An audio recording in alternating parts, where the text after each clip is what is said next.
कारण मी पंजाब डक राज्यात नंतर काय होणार आहे, 18च्या नंतर परत एकदा वातावरण चेंज व्हायला सुरुवात होणार आहे।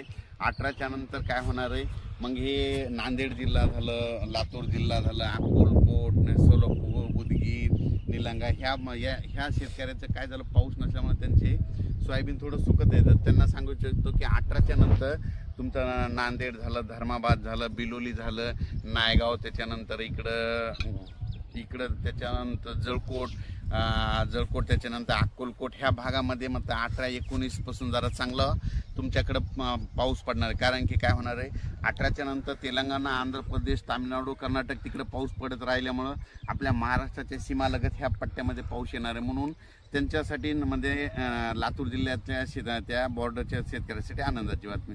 पण राज्यात मात्र 22 तारखेच्या नंतर परत आता वातावरण म्हणजे असं वाढत, 22 जुलैच्या नंतर चांगलं वातावरण वाढत जाईल।